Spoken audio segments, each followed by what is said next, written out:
सातारा जिल्हा परिषदेमध्ये प्रिया शिंदे या अध्यक्ष झालेल्या आहेत आणि साधारणतः पाहायला गेलं तर त्यांचे पती महेश शिंदे हे आपल्यासोबत आहेत. त्यांच्याशी आपण बातचीत करणार आहोत. सातारामध्ये सध्या सत्ताधारी आमदारच आमने सामने आल्याचं पाहायला मिळतं. तुम्ही शिवसेना आमदारात मात्र तुमचेच आमदार म्हणत आहेत की पोलिसांनी बळ लावलेलं आहे. मोठ्या प्रमाणात वादंग आपल्याला साताऱ्यामध्ये पाहायला मिळालं. नेमकं काय घडलंय साताऱ्यामध्ये, काय सांगाल?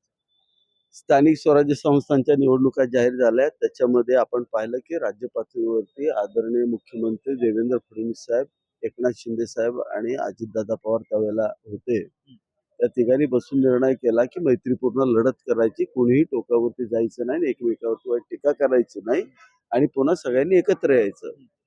तर त्याच्यानंतर जिल्हा लेवलला युतीचे अधिकार दिले गेले. त्या पद्धतीनं सातारा जिल्ह्यामध्ये शंभूराज देसाई साहेब, आमचे नेते पालकमंत्री, यांनी त्या ठिकाणी बैठक लावली. त्या बैठकीला मी होतो. भाजपचे जिल्हा अध्यक्ष त्यांचे आमदार अतुल बाबा होते. त्यानंतर अजितदादा गटाचे खासदार नितीन पाटील होते. त्याच्यानंतर एकमेकाची मतं वेगळी असल्यामुळे पालकमंत्र्यांनीच निर्देश दिले की ज्याला ज्या पद्धतीनं लढायचे ते स्थानिक आमदारांनी तसे निर्णय घ्या. मग त्यानुसार आम्ही आमच्या पातळीवरती निर्णय घेतला आणि कोरेगाव मतदारसंघामध्ये आम्ही भाजप बरोबर अलायन्स करण्याचा निर्णय घेतला. तर हे पालकमंत्र्यांना पण सांगितलं होतं, वरिष्ठांना पण सांगितलं होतं. पालकमंत्र्यांनी त्यावेळेला अलायन्स न करता स्वतः लढले आणि राष्ट्रवादीला थोडं बरोबर घेतलं होतं. तिथं त्यांच्या विरोधात भाजप होती. अशा पद्धतीची परिस्थिती होती. पण माझ्या इथं भाजप माझ्या बरोबर होते. माझ्या विरुद्ध शरद पवार गटाचे प्रदेशाध्यक्ष शशिकांत शिंदे साहेब हे माझ्या विरोधात होते. असं असताना मग आम्ही लढलो. निवडणूक पूर्व युती झाली. माझ्या 2 शिवसेनेच्या आणि 2 भाजपच्या माझ्या सीट आल्या, माझ्या 4 सीट आल्या. असं असताना आता इलेक्शन झाल्यानंतर मग पुन्हा ज्या वेळेला एकत्र यायची वेळ आली, त्यावेळेला अजितदादा गटाबरोबर जाणं इथपर्यंत ठीक होतं. परंतु आम्हाला असं लक्षात आलं की ज्यांच्या विरुद्ध लढलो त्यांच्याबरोबर हे सगळे लोक जायला लागले. म्हणजे जो शरद पवार गट आहे त्याच्याबरोबर जायला लागलेत. काँग्रेसला बरोबर घेतलंय.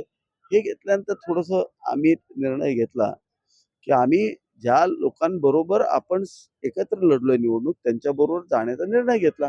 आणि माझे तर 2च शिवसेनेचे सदस्य होते. त्यामुळं फार माझा काही रोल नव्हता याच्यामध्ये, छोटा रोल होता आणि ते आमचे सदस्य भाजप बरोबर गेले. या सगळ्यामध्ये गुन्हा सुद्धा दाखल झालेला आहे, केस फाईल सुद्धा करण्यात आलेला आहे. त्यामुळे कुठेतरी एसपींचं निलंबन सुद्धा करण्याची मागणी शंभूराज देसाईंनी केली होती. याच्यात तुम्ही मुळे एक गोष्ट समजावून घेतली पाहिजे की गुन्हा कोणी दाखल केलाय. हे कधी घडलं? अजित पवार गटाच्या 5 सदस्यांना हे मान्य नाही झालं. त्यांचं काँग्रेस बरोबर जाणं किंवा शरद पवार गटाबरोबर जाणं मान्य झालं नाही. म्हणून ह्या सगळ्या गोष्टी घडलेल्या आहेत. गुन्हा कोणी दाखल केला? ना भाजपच्या कुठल्यांनी दाखल केला कार्यकर्त्यांनी, ना शिवसेनेच्या कार्यकर्त्यांनी दाखल केला. अरे अजित पवार गटाचे जे नेते आहेत मकरंद पाटील, त्यांच्या कार्यकर्त्यांनी त्यांच्या मतदारसंघातल्या पोलीस स्टेशनमध्ये जाऊन माझे वडिलांचं अपहरण झालंय, त्यांना मारहाण झाले असा गुन्हा त्याच्या मुलानं दाखल केलाय. त्यांचा आमचा ओळख पण नाही, अर्थार्थी संबंध नाही कुणाचा. आता मुलांनी गुन्हा 6 वाजता दाखल केलाय. मग त्या अनुषंगानं पोलीस तपास करत होते की त्यांच्या वडिलांचं अपहरण झालं तर कुठं आहेत ते. आणि जे 2 सदस्यांनी झेडपीच्या ज्यांनी त्यांचं अपहरण केलं म्हणून सांगितलं, त्या सदस्यांची चौकशी करायला पोलीस तिथे गेले होते. पोलिसांची त्यांची चौकशी करत होते. हे चौकशी करत असताना ते सदस्य आक्रमक झाले 2 आणि त्या दोघांनी पोलिसांना मारहाण केली. उलट झालं इथे, पोलिसांना मारहाण झाली. मग त्याच्यामध्ये पालकमंत्री गेल्यानंतर थोडी वादावादी झाली. एवढंच झालं. आणि तुम्ही स्वतः पाहिलं की पोलीस प्रशासनाला विनाकारण याच्यात होण्याचा काही प्रश्नच येत नाही. होऊच नका कोणी. प्रशासनाची हे आमच्यात महायुतीत हे झालेलं आहे. तुम्ही म्हणत आहात की पोलीस प्रशासनाची काहीच चूक नाही. पोलीस प्रशासनाला त्या ठिकाणी त्यांनी जे बळ लावलं, साधारणतः यामध्ये शंभूराज देसाई म्हणत आहेत की मी बोगलोय, मला फरफटत नेलंय, मला 4 ते 5 पोलिसांनी धरून ठेवलं होतं, फरफटत केलं होतं. त्यामुळंच मी माझं म्हणणं जे ते मांडलं आणि सभागृहामध्ये असेल त्यानंतर निलंबनाचे आदेश सुद्धा दिलेले. बघा, तिथं सगळेच होते. पालकमंत्री महोदयांना स्वतःला 25-30 पोलिसांची सुरक्षा, ती सुरक्षा त्यांच्याबरोबर होती. असं असताना असं होऊ शकतं का? पालकमंत्री एक मोठं पद आहे. त्यांनी सांगते माझ्या हाताला लागलं, त्यांनी बोट सुद्धा दाखवलं. हो, ते हाताला लागलं म्हणजे त्यांच्याच कार्यकर्त्यांनी जे मारलं पोलिसांना, त्याच्यामध्ये हे आडवे गेले. तिथं त्यांच्या एका कार्यकर्त्याचा पेन लागला. खिशाचा पेन लागला त्यांना, ते वाईटच घडलंय.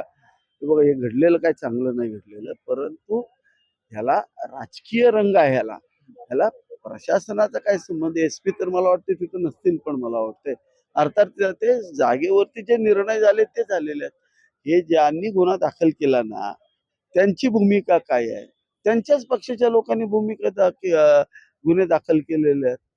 आमचा रोलच येत नाही याच्यात, आणि ते प्रशासकीय गोष्ट होती. या सगळ्यामध्ये महेश शिंदे नेमके कोणासोबत आहेत? शिवसेनेसोबत आहेत की भाजप सोबत आहेत? कारण आमदार मी शिवसेनेचे. प्री पोल मी भाजप बरोबर होतो, म्हणून इथं मी भाजप बरोबरच राहणं उचित आहे.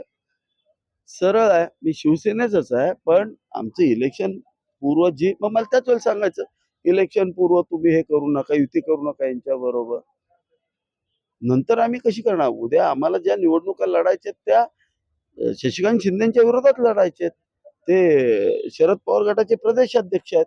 ते जाहीर करून टाकू दे शशिकांत शिंदेने की शशिकांत शिंदे आम्ही फडणवीस साहेबांचं, एकनाथ शिंदे साहेबांचं आणि वर केंद्रात अमित शहा आणि मोदींचं समर्थन करतो. त्यांनी जाहीर करू दे, आम्ही जाऊ त्यांच्या बरोबर.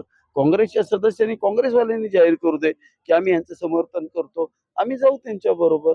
अरे ज्यांच्या विरुद्ध आम्ही भविष्यात लढणार आहेत त्यांच्यावर आम्ही जाऊ शकत नाही. शंभूराज देसाई म्हणत आहेत की मुख्यमंत्री देवेंद्र फडणवीस यांना या सगळ्या प्रकरणाची माहिती दिली जाईल. मंत्रिमंडळामध्ये सुद्धा हा मुद्दा उपस्थित केला जाईल. सोबतच महायुती समन्वय समितीची बैठक आहे, त्या बैठकीमध्ये सुद्धा समन्वय समिती सदस्य म्हणून हा मुद्दा जो आहे तो उपस्थित केला जाईल. कुठेतरी महायुतीमध्ये भाजप हा पुढे पुढे साधारणतः पाहायला गेला तर एकंदरीत सगळीकडे वरचढ ठरताना पाहायला मिळतं. मला असं वाटतंय की शंभूराज देसाईंनी घेतलेली भूमिका योग्य आहे.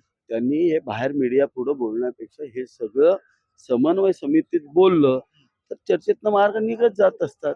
त्याला काय, सगळे शेवटी एकच आहेत, एकमेकाच्या विरुद्ध नाही आहेत. दोन शिवसैनिक आमने सामने काय येतात? कारण शिवसेना म्हटलं तर एक पक्ष आहे आणि दोन शिवसैनिक आमने सामने आहेत. एक लक्षात घ्या, आमने सामने याचा प्रश्न आहे निवडणूक पूर्व. आम्ही निवडणुका स्थानिक लेवलला लढलोय, मतदारसंघ वाईज लढलोय, तर प्रत्येक मतदारसंघाची भूमिका वेगळी असणार ना.